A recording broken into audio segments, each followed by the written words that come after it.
How did your body respond to that? Most definitely more energy. I felt better, slept better. It's really funny because at an extra meal, more protein, more carbs, and the weight went down 5 pounds. Wow.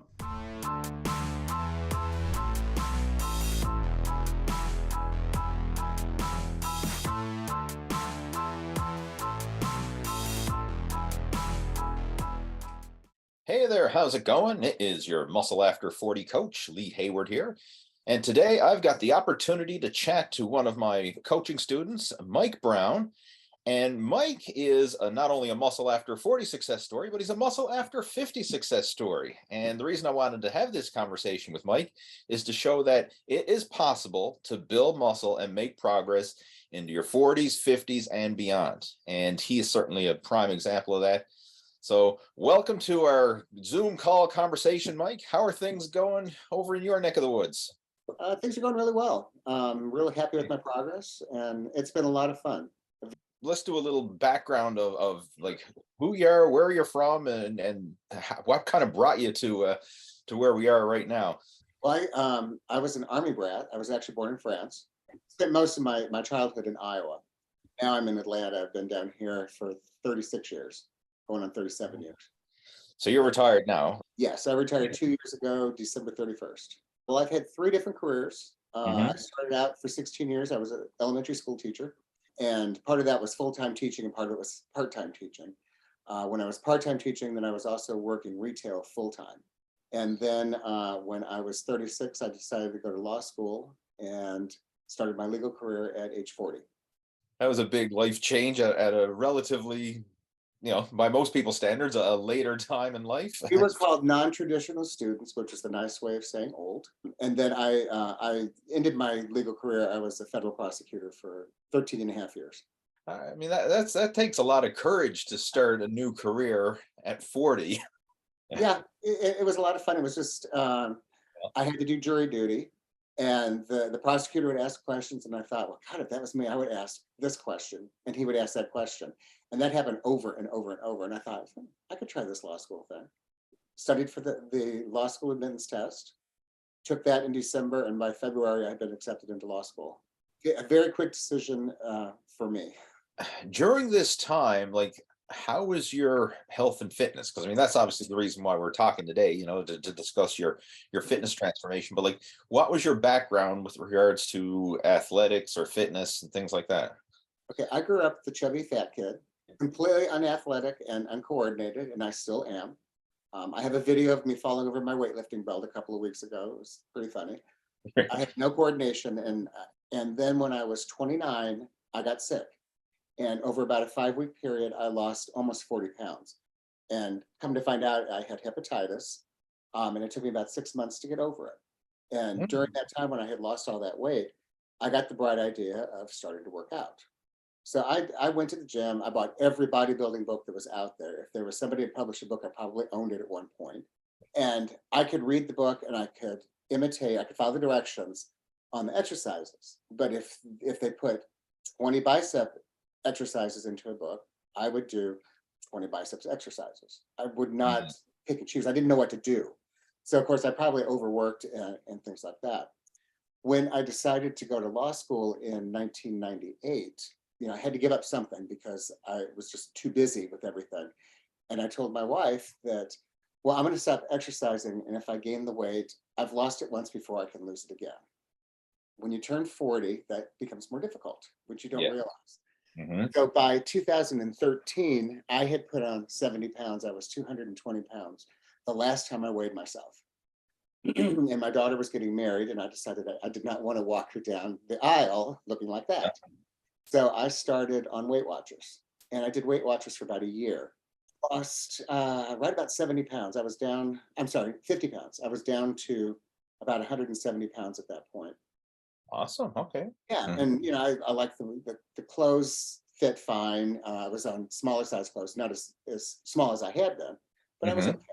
And Weight Watchers changed their program. And I didn't like it as well. You counted points. Every food was a certain number of points. So I quit doing it. And over about 3 or 4 year period, I put 30 to 50 pounds back on. Wow. So February 2019, they at work, they had published a photo on our intranet that it was a special committee that I was on. And I Mhm. took a look into myself and I thought, who's that guy with the big fat gut? And it's like I realized, oh, that was me with the big fat gut.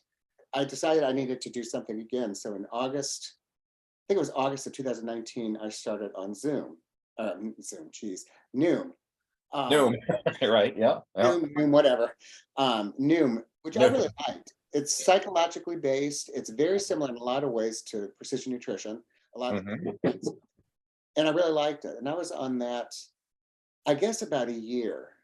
The way the programmers work, they anticipate you'll drop off after 4 to 6 months. Well, I just stayed with it because they figured that you're going to lose the weight. Now you have the habits. You don't need the program.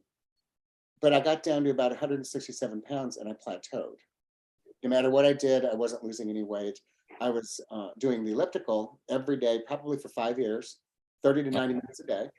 I wasn't losing any fat. I wasn't losing any weight. So I decided I needed to do something else. And on Facebook, all these ads kept popping up for various resistance band programs. So Hmm. I looked into a couple of them, and the one I liked, and I decided to order it.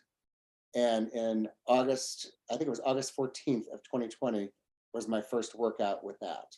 This particular resistance band group, they had a Facebook page, the official page. I'm naive enough at the time to think, well, everything that's posted there is sanctioned by the company. People aren't going to just be posting weird stuff, duh. Obviously, that was wrong. And so there's a lot of people talking about the ketogenic diet. And then following a couple of the people on that band group, they were doing the carnivore diet. So And extreme keto in that sense. Yeah. right. Yeah. So I switched to carnivore, eating only meat, high protein, high fat, and low carb. And the other thing a couple of the people did was intermittent fasting. And I freely admit I tend to obsess with stuff. I'm obsessive compulsive. When I did intermittent fasting, I did like one of the guys in that group did. It wasn't like a 4 to 8 hour window per day. I ate Monday, Wednesday, and Friday, one meal a day, and I fasted every other day. So, Wow. yeah. So So, one meal so 3 meals a week, literally. right. And then on the days I was fasting, I would drink snake juice, which is water with electrolytes, or a cup of bone broth per day, because I didn't want to break the fast. Don't Right. eat too many calories. And I did that for 7 months, and I dropped from 23.5% body fat down to 11.3%. So So you I was just slash happy your with belly that. fat in half, literally. Yeah. Yeah, I will say I don't know if it's because I did it so quickly, but it left me with a lot of loose skin, which is Mm. in almost 2 years to start to see to go away. If Wow. I had to do it again, I don't know that I would do it that quickly. Just to quickly recap, so I mean, you started off with Weight Watchers, and that did work for you for a while. You Yeah. made good progress, and then you end up regaining a lot of the weight afterwards. And just kind of talk about that. Like, what was it about that when you lost weight the first time that caused you to basically stop it and then regain it? I know you mentioned that they changed the way the system was organized, but Yeah. was there anything else that was going on that really caused you to rebound and gain weight back the first time? Well, yeah, I was working as a prosecutor at that point. A lot more stress. I Sure. knew I'm a stress eater. There was not a piece of candy at the office that I would not want. A lot of Right. people get a candy bowl out, and oh yeah, I'd find the candy bowl, especially cake and cookies and other Hmm. crap like that. There may have been some adult beverages along in there as well. I didn't drink a whole lot, but I am not one that would drink an alcoholic drink for the euphoria. I like the taste. Cinnamon whiskey, Fireball, that sort of thing. I like the taste of it. You know, Hmm. it's not just to have the tipsy feeling. So Right. that's a lot of it.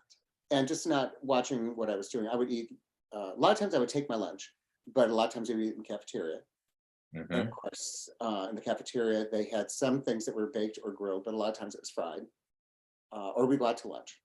So it's a very normal eating habits by most people's standards, like by the average American standards. It was very normal. It wasn't anything crazy or extreme, but got caught up in the stress of work, and then again the mindless eating that happens along the way. And not working out other than on the elliptical 30 minutes a day. Gotcha. So you mean you gained the weight even though you were doing elliptical on a regular basis? Oh, yeah. So I can only imagine how how much it would have been if you hadn't have been doing the elliptical, right? Oh, You right. know, but it goes to show, like, okay, you were doing one thing great, the elliptical consistently, but you can still undo that with other poor habits. And we Right. often see that people say, well, I'm doing everything right, like, or I'm exercising, or I'm doing certain things right, but there's the bigger picture we got to look at. And it's, Right. yeah, you have one thing going well, but if there's other things that are kind of not going well, it's almost like a balancing act, right? If you got more bad choices than you have good, then you're going to gain weight. If you have more good choices than bad, you're going to lose weight. So now, if we fast forward, we're up to the carnivore diet, eating 3 meals a week. Like, tell me about that, because I've heard of people doing similar things before, but, like, I just want to hear, how did it work for you, and how did you feel during that? It worked really well for me because of being obsessive compulsive. I always knew what I was going to have for dinner. As if eating that way, just 3 meals a week, wasn't weird enough. I would work out first thing in the morning and then have my one meal at maybe 7 o'clock in the morning. So I might Hmm. have I might have had a 3 pound pork roast for breakfast. Seriously, I would put it in the oven before I went down to do my workout, and I would come back, take a shower, and my dinner is ready, and I would eat a 2 to 3 pound roast, and that was it until the next day or 2 days after. See, Um, that's a lot of food. I mean, a yeah, lot of. yeah, it was crazy. I was eating probably 350 grams of protein per day In that one meal. in that one meal. Right, right. Wow. I did carnivore one meal a day like that for probably 5 months. And then switched to one meal a day, 6 days or 6 or 7 days a week, probably 4 months after I started that, something like that. I hired a coach at that point. He still wanted me to do the fasting, but not as extreme. He wanted me to fast like Friday to Sunday, which I Mhm. did. But at that point, I had lost enough of the body fat. I really didn't need to be fasting because at that Right. point, I'm also losing lean mass. You're trying to put on muscle and you're losing the fat, but you're also losing the lean mass as well. Um, Hmm. so that was a good learning experience. I'm glad that I did it, but I would not recommend doing it that Sure. extreme. Yeah. How did you feel in terms of, I guess, just your regularity? Because I found, if I don't eat a lot of vegetables, the whole grains and carbohydrates and stuff, I get constipated.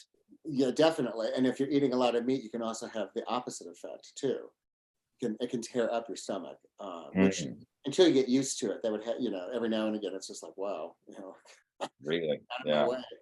But energy wise, I found looking back on it, of course, when you're eating that low carb, I didn't have as much energy as I do now eating higher carbs. Hmm. And of course, I wasn't thinking about it at the time that hey, maybe there's something here, a little Right. connection. The way I look at fat energy, that's like the slow burning energy. That's our low octane fuel. Like right now, just sitting around having this conversation, we're burning body fat. It's the slow, steady energy that you're burning throughout the day. But as soon as you put up the intensity, you start exercising and weight training or doing anything demanding. Now we're getting into burning glycogen and glucose. I mean, that's our high octane fuel source, and that comes from carbohydrates. So Right. I've found myself, and I'm sure you can probably relate to it. Like, if you eat low carb, you don't have the same oomph in the gym. Like, you don't have the same power. You don't have the same pump. You don't have the same stamina. Like, a lot of that stuff suffers Right. when you're in a low That's carb exactly diet. right. And the other thing that I found, and I don't know if this is true or not, somebody said it's if you overconsume protein, you get your sleep. So Mm, suddenly, I had never had that problem before of having insomnia. So I would go to bed at 10 o'clock, and by 3 o'clock, I'd finally fall asleep. And really? would sleep for about 2 hours. And that was during the fasting carnivore Yep. phase. Yeah. But since I've quit doing that, my sleep is better. But there's a lot of stuff we could unpack with that, because sleep could be impacted just from going on a very low calorie diet in Yeah. general. I mean, the body is very often going to wake up and give you those signals. Hey, I'm hungry, go eat. It's like a survival mode kicking in. And I've even noticed it myself when I be getting ready for bodybuilding shows. And the last, month or so before a competition, my sleep was terrible. Yeah. Like, I just nod off throughout the night. Another thing I found too is, without eating a lot of carbohydrates, I would often be going to the bathroom constantly. Yeah. Very little water retention, because carbohydrates help to pull water into the muscle cells. And if you're not eating any carbohydrates, well, you don't have the full muscle glycogen. So the water you consume is just flushing back out. Then you're up half the night, you're running to the bathroom. Yeah. Yeah. Peeing all night long. Yeah, so that's another disruptor of sleep for sure. And another reason why you don't have that same muscle fullness and strength in the gym, because you don't have that water and that pump when you're training. And frustrating situation, because I mean, yeah, it works from a fat loss point of view, just to simply strip off body fat, low carb, keto, carnivore, fasting, like all these extreme approaches. It Right. definitely does work. And there is a time and a place for it, right? I'm not saying it's good, bad, right or wrong. But we got to look at it from a big picture perspective. Is this something you can do for the rest of your life? And if not, then probably the results are temporary, unless you could switch like you have to something that you can do for the rest of your life. You used it as a tool to lose the weight, but now we've kind of transitioned into a more sustainable, healthy lifestyle approach, and not the extreme starving fasting. And I had gotten so low in the body fat, at that point, when I switched coaches, and my first coach was a very nice young guy. I cannot complain about that. I was commenting that I wasn't really noticing the changes. Mhm. I might be 20 years old, but I want to see the changes like everybody does, when they start Sure. working. Even though it's unreal, you're not going to make changes overnight, no matter what you see on the internet. He texted me that he said, well, you're beyond middle age, so therefore you can't make any gains. And I kind of went, well, number one, beyond middle age. Okay, I wasn't planning to live to be 115. So, so I suppose technically I was beyond middle age. But I thought you could make gains no matter what your age is. If you're working out, you're going to make gains. Now, maybe he meant I'm not going to make gains as fast as somebody that's in their teens or their 20s or 30s or whatever. That's not what he said. So that's when I switched. That's one of the reasons why I switched coaches. But the other thing he wanted me to do was dry fasting. As if regular fasting wasn't wonderful enough, he wanted me to try dry fasting. And it wasn't just 24 hours. He wanted me to do 48. And dry fasting, you don't drink anything. Zero So liquid. literally, you do not eat or drink anything. And I tried it 3 times. The first time I was okay. The second time I was violently ill. And the third time I was violently ill. And I said, this is stupid. I'm not doing it. It's pretty much the end of that. Especially since I didn't need to lose that much more body fat, 12%, whatever.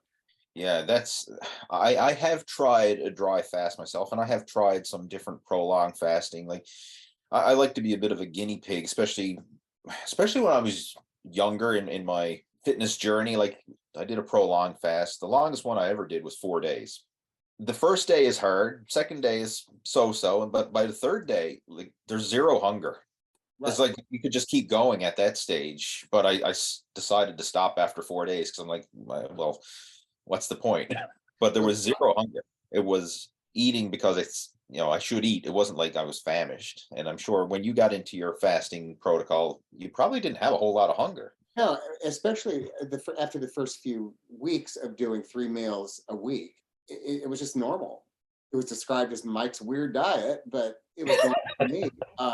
And I wasn't hungry. And when I would have my meal, it wasn't like scarfing it down, like Right. shoveling it all in. But when I tried the dry fasting, when I realized that this is not going to work, was I had also, of course, dry fasting, you don't drink anything. So I Mhm. wasn't drinking my water with electrolytes in it. And the one morning I could not get up out of bed. I was in so much pain in my back, not realizing because you haven't had any salt for however many days. Right. As soon as I had some salt, that immediately went away. But I had to crawl out of bed to get a glass of water and put some salt into it. I could not stand up. And at that point, I thought, this is completely stupid. How am Right. I going to follow this a long term if I can't do it because, not having electrolytes and all this cramping? It's just like, no, I'm not doing that. So I'm glad you mentioned that. I mean, fasting, if somebody wants to experiment with it or try it, it does have a place. I mean, you can certainly look into it. But dry fasting, I do not believe that has a place. That's No, extreme. I mean, like we can go for weeks without food, but you can't go. I mean, it's only a matter of days without water before you're suffering problems. The first day I got through it, the other 2 times, no. And I said at that point, I'm done with this. I'm not doing this again. You reached out to me, when was it? Now, it was a couple of years ago, After my coach told me that I was beyond middle age and could make right? it, that was in March. And I think Yeah. I reached out to you in April. I know we Hmm. signed up in May and we started around June, end of May or June of 2021. So it'll be Gotcha. 2 years this spring. Yeah. And I believe you found me through the Dad Bod Transformation group. Right. You had Yeah. posted about the muscle after 40. Right. Representing the t-shirt here, Dad Bod Transformation. Exactly. Yeah. But Yeah. you were talking about the muscle after 40, and I'm reading it, and it's like, well, Mhm. this is exactly what I want. I'm, after 40, trying to put on lean mass, and I reached out to you, and we talked, and Mhm. everything went from there. You had already lost a lot of your body fat up until that point. Like I remember the initial before pictures that you sent when we started working together, and like you were very lean, but you also looked depleted. Yeah, That makes sense. Like you were just like there's a little body fat, but there wasn't a lot of muscle fullness, and it almost just looked a lot like just depleted. I mean, how are you feeling then? I felt okay. I certainly feel better now that I'm eating more than one meal a Right. day. Gotcha. I definitely felt better after adding in the carbs and going to a more normal one meal a day, and then with you, 5 meals, three meals plus 2 snacks, or however you want to word it. Yeah. Definitely like a more normal nutrition plan. And it's a mindset shift too, because what we want to focus on is like feeding the muscle and then fueling your exercise. Like Right. it's not this starving, like this trying to starve the fat. It's what to steal a quote from another fitness guru, Tom Venuto. He wrote a book called "Burn the Fat, Feed the Muscle," and there's a great summary of basically what we're trying to do here. We're trying to feed that muscle with quality nutrition, and then you'll have more strength and energy to train harder and put more energy into those workouts so that you can burn the fat through the training Right. versus starving the fat and then not having enough energy to really put in good quality workouts. Right. So it's a different mindset. And once you make that switch, it's a lot more enjoyable, but it's also a lot more sustainable because it's enjoyable. You feel stronger, you feel energetic instead of always feeling like you're dragging your heels and running on empty. So we started with the 4 days of weight training and then doing cardio on the non-weight training days. Plus, we're eating a well-balanced diet. How did your body respond to that? Like in that shift from, especially from going from the low carb approach to following this more well-balanced approach? Most definitely more energy. I felt better, slept better. I could see results faster. Progress pictures are wonderful. And I wish I had done more progress photos when I first started, because you're not going to see the results from day to day or week to week, but you're going to see it maybe 3 months ago and compared to now. Mhm. And I finally realized that oh, let me look at some old pictures, and I could really see the difference. And the other thing too that I started doing, I videotape myself a lot, partly because to make sure I'm doing exercises correctly. But there's a lot of talk about the mind muscle connection. I'm trying to figure out, am I actually connecting with the muscles that should be used for this particular exercise? So I can see, oh, I'm doing lat pull downs. Oh yeah, I'm doing correctly now. I do watch that, because then I can see that what I'm feeling is what I'm actually seeing, if that makes any sense. It does, absolutely. I have a lot of videos on my phone now I need to go through and delete, but it's been very helpful. So how do you videotape yourself? Like I know you work out in your own home gym, and we'll certainly get into talking about that very shortly. But like, do you set your camera up on a tripod or something, or like? I bought the telephone adapter for my tripod, because Gotcha. one of the things I wanted to do when I retired was get into photography. So I have a nice tripod, and I just recently got the telephone adapter for it. So I set that up and videotape myself on the phone, and then I could take a screenshot from the video for a progress picture. It's ironic that you mentioned that because that was a game changer in my own fitness journey. Like it creates so much more awareness because when we're doing an exercise, what we think we're doing is not what we're always doing. Right. And you see that third person perspective on video. Like a lot of times I can remember when I'd be doing exercises, for example, like a bicep curl. And I think, oh, I'm doing a nice strict bicep curl. I thought I was. And then I'd get a video of myself doing a bicep curl, and then I'd watch it back and I was like, that's not strict. Like Right. I was heaving and swinging, or like it was quite shocking how poor my form actually was, even though I thought it was good. Right. I had that with lat pull downs, pulling your shoulders down and your elbows more toward the machine. And it's like, lo and behold, boy, that felt different. And was the Hmm. activation different? So I finally learned how to do lat pull downs the right way. And it's made a huge difference. And all of that because I had videotaped it, thinking I was already doing it right and finding out no, Mhm. I wasn't. You can learn so much through video. I've got a home gym myself, and I also have a gym membership, and I like to take advantage of both. But I know you've got me beat in the home gym department. Yeah, I saw an ad on Facebook for a functional trainer, and I really liked it. So I had mentioned it to my wife that, I really like that. And she said, why don't you bring the equipment we have up to the lake house and you get that for the condo? I'm like, Mhm. oh, cool. That was what the initial plan was. Well, that turned into buying all the same weight equipment that I had that I took up to the lake for the gym or for my basement here in Atlanta. So I have a squat rack with I don't know how many Right. pounds of weight I have now. And I've had several friends say, hey, I have this particular tool. Wouldn't you like one of those? And so now I have a belt squat machine, which is great Mhm. because I have back problems. So that really helps. I have a sissy squat platform, which I found on Facebook Marketplace, which is a great place to look for great equipment at a good price.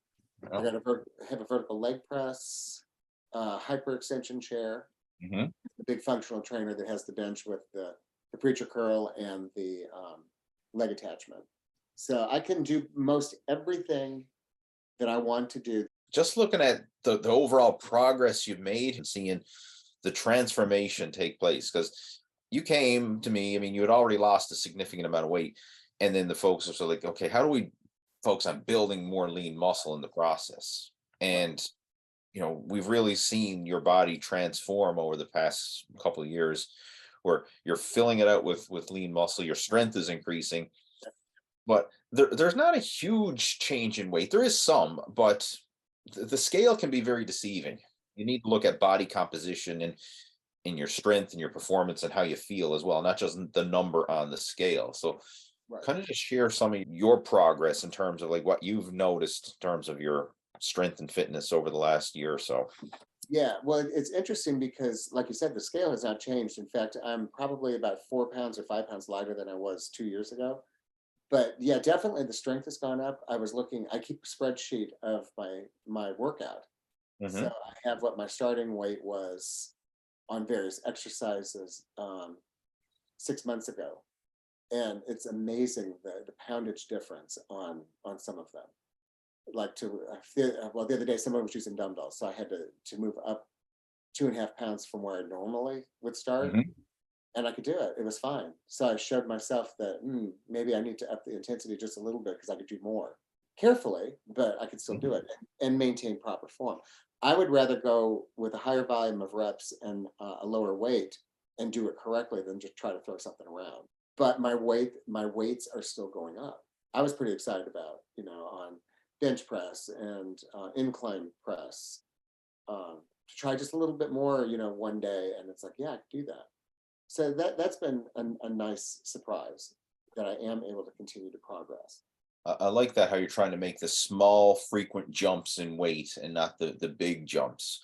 Yeah. And to even go along with that, if you do a search on Amazon for fractional weight plates, there's companies out there that sell them, and they even sell them in small increments. Like you can get like half-pound plates. So if you want to go up by 1 pound, you can get half pound go on each side of the barbell. You can even get like quarter-pound plates if you want to go up by half a pound. That's the key to really having that gradual progressive overload without injuring yourself, is the mini frequent jumps in weight.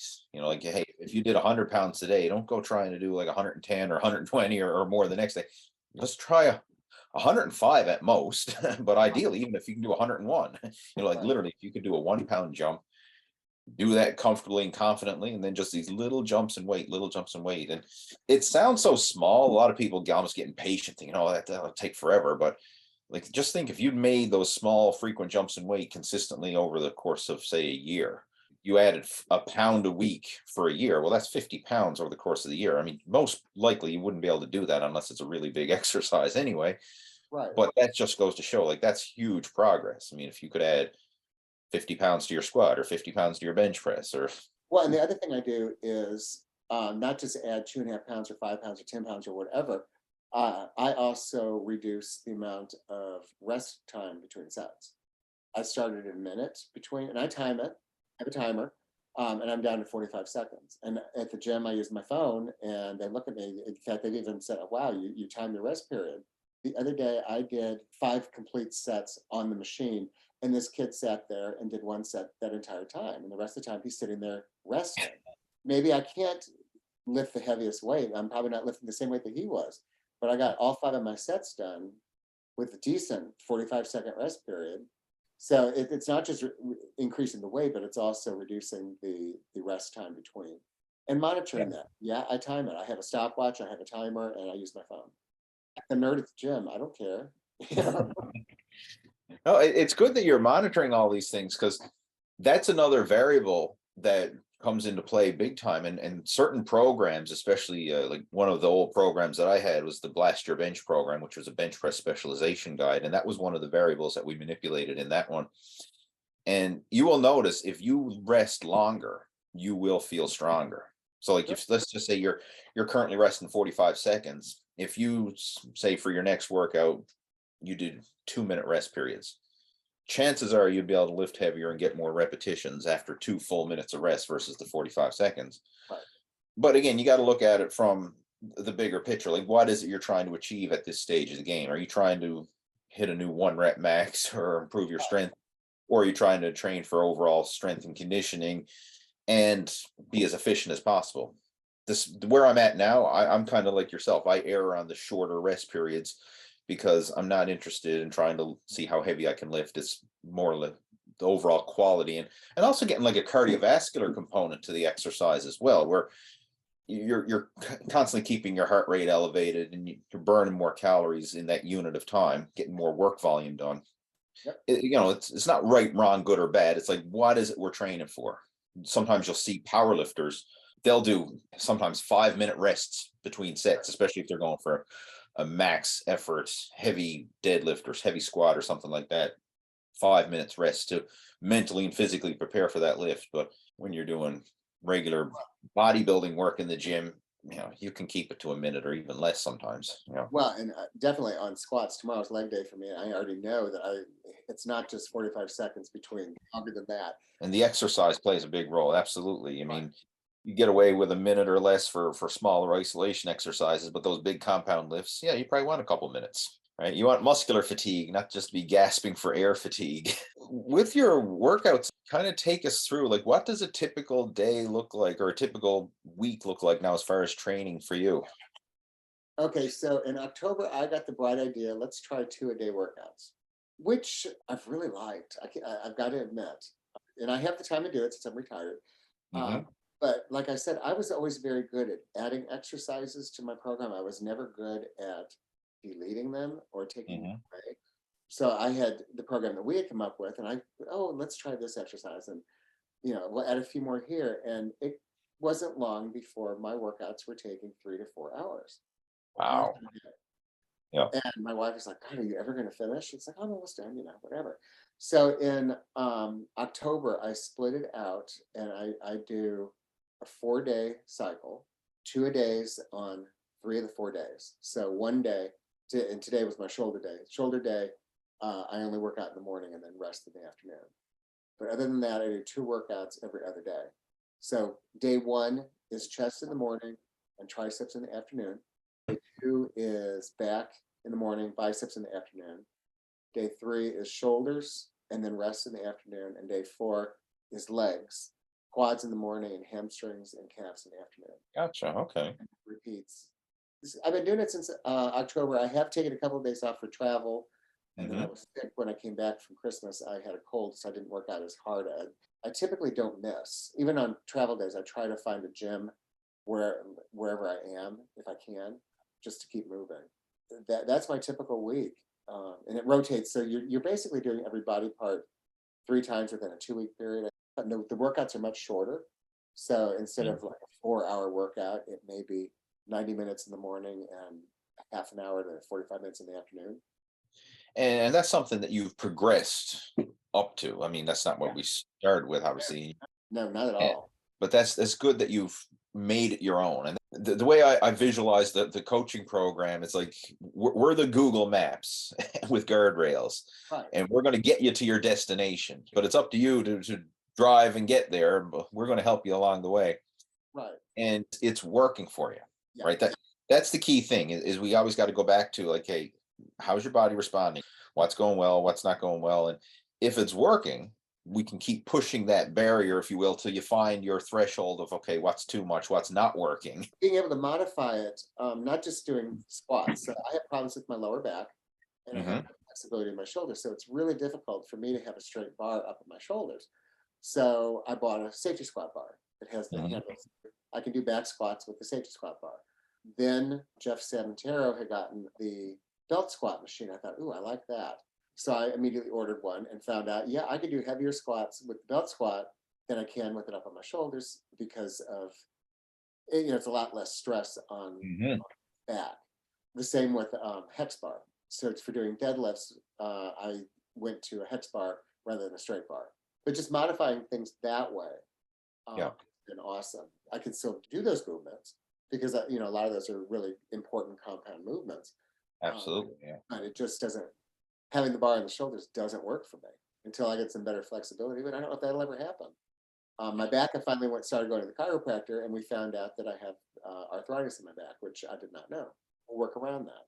And with regards to your nutrition now, from extreme carnivore and intermittent fasting to now a more well balanced approach, so like what's a typical day's eating look like now? I'm typically eating 4 to 5 meals a day, lots of protein. So I'm eating about 250 grams of protein by doing 5 meals a day. So it's more than I really need to, but I don't wake up hungry anymore. So a lot of times I wake up at 3 in the morning. It's like, God, I'm hungry. Okay, I don't have that problem. Carbs are not an enemy. I usually have a carb with a meal, whether it's rice or a lot of times it'll be a little bit of pasta.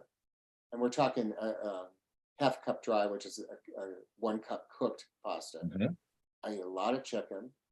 Breakfast, I usually have oatmeal for the carb, and then with eggs and probably with some sort of a meat, hamburger, sometimes a little bit of like if there's a steak or something that we had for dinner, a little bit of that left over. But it's pretty much 5 meals a day.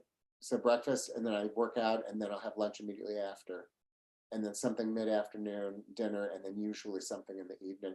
A lot of times in the evening, I won't have a carb with it because I don't feel like I need that much more food.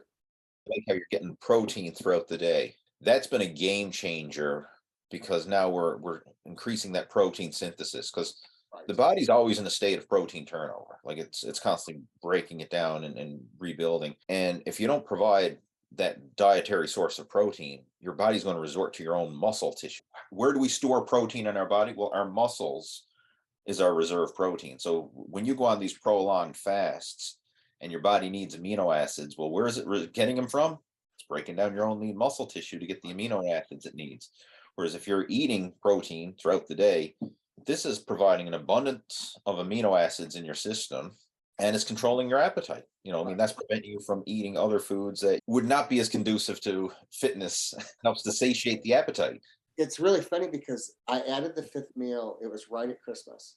And in the first month that I've been doing it, I lost 5 pounds. I had an extra meal, more protein, more carbs, and the weight went down 5 pounds. Now, the other thing I did in December is I cut out all alcohol. That's huge. Mhm. Not even drinking a little bit now, or, I've completely decided not to have any of that because I know that it affects your fat loss and that sort of thing. And since I'm trying to get as lean as possible and all the things I can control, alcohol is one of them. Get rid of the booze. A lot of people are very meticulous about counting calories. And I'm not saying that that's a bad thing, but our body is way more complex. Yeah. And it's not like a combustion engine where, hey, you put in so much fuel and you're going to get so much out or whatever. There's a lot of variability there because when we eat more, our metabolism speeds up and we actually burn more. When we eat less, our metabolism will slow down and we burn less. So there's a lot of things going on from on the hormonal level, on the metabolic level.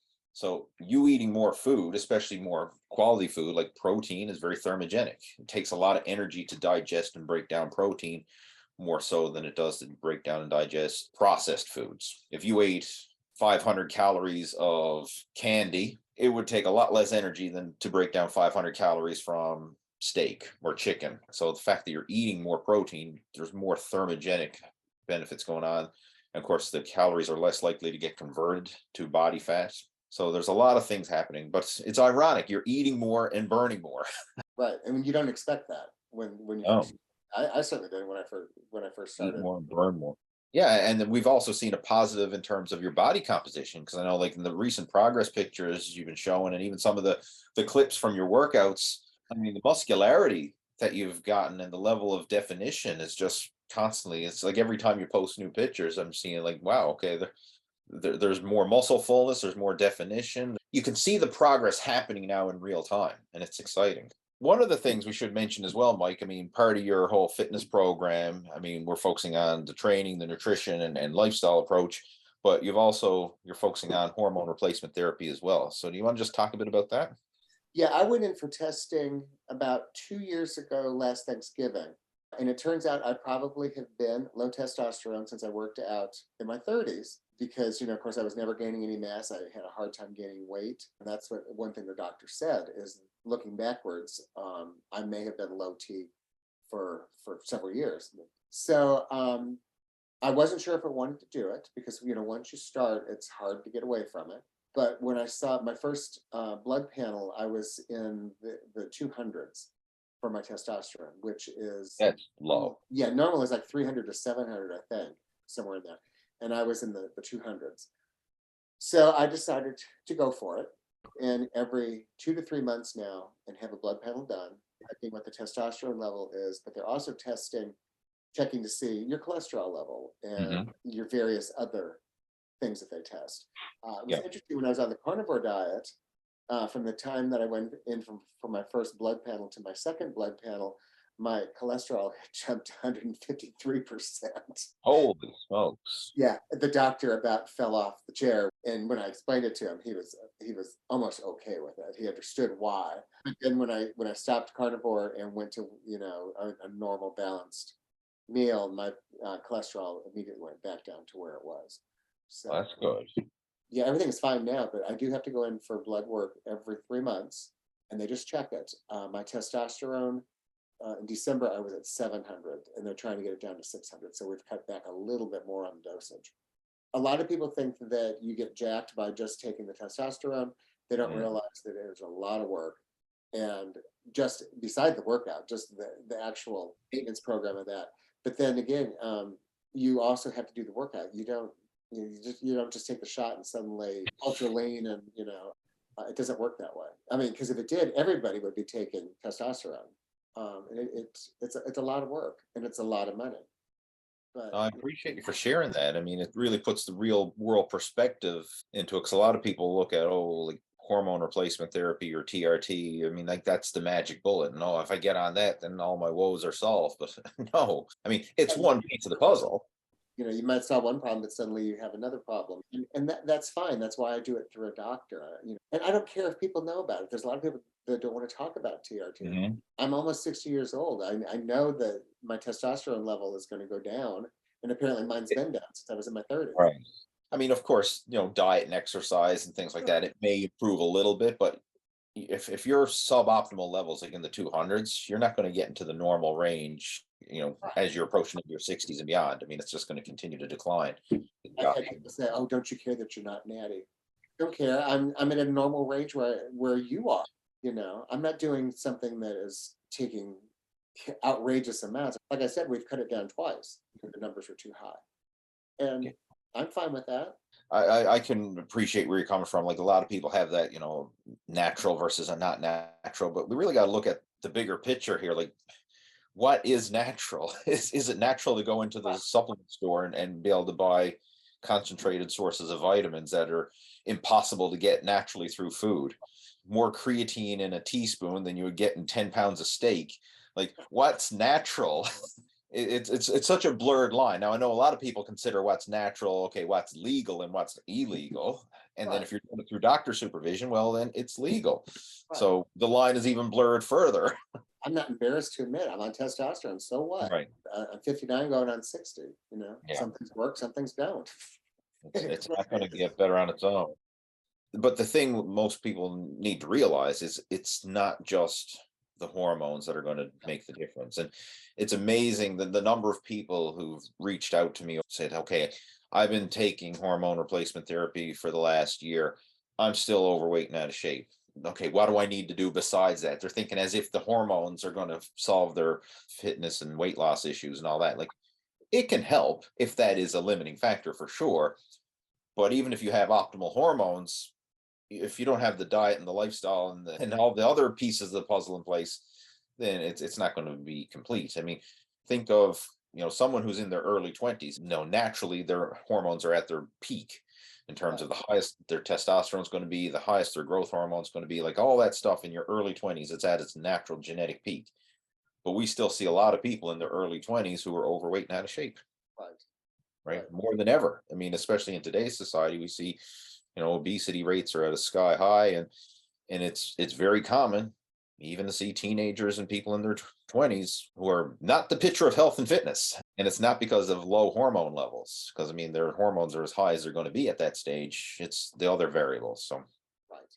for someone watching this, someone who's in similar situation to where you were, like, I mean, they're probably in their 40s or 50s or somewhere like that, and they're not happy with what they're seeing in the mirror, and then they're seeing all these different options out there. Like, what would your advice be to somebody who's in that situation and struggling? It's key to find someone to work with that knows what they're doing, like you do. So I learned very quickly I had to be careful who I followed and who I believed, and who I had good opinions of what was going on. So knowledge is important. Somebody that knows what they're doing, legitimately knows what they're doing. But learning proper techniques, learning proper diet, and being consistent. I mean, consistency in diet and exercise workouts has been what has helped me the most. I'm not going to say it's because of one workout program versus another workout program, but being as consistent, not missing workouts. Everyone laughs about it. No, don't skip leg day. I don't skip leg day. Right. Yeah. I really don't. And I don't skip other days. Now, there's been times, like I said, with travel or when I was sick, and the nutrition, trying to eat as appropriately at all times. Like I said, we went on a cruise last summer to Iceland. In fact, I'm getting ready to go on another cruise. And you can always choose appropriate food, make the best Mhm. choice for you. There's always a steak available, so I would have that, or a chicken or something like that. I would try to avoid things that were heavy in sauce, but I had Mhm. dessert every night, and I always picked the non-sugar, the sugar-free dessert. I worked out every day on the cruise ship, which I will do again, because the good part about it is that the cruise ships all have a very nice gym. It's like an addition to your lifestyle. It's not taking away from it. You enjoy what you're doing. Right, and it's become a habit now, so I still have time for other stuff. Today I had an appointment this afternoon, so it's not everything is set around my workouts. It's all good. You're making it work, family, travel, and still taking care of yourself. It's having that balance. And the nice part is I've been doing this now 2.5 years. And my wife has now sort of kind of joined in on the work, not the workouts so much, definitely the nutrition part. And she's doing some exercising that she hadn't. And I've had a lot of people post on Facebook, how do you get your spouse to join in? Well, you don't. I have never said anything to my wife about, hey, why don't you join me? I knew it had to be her choice.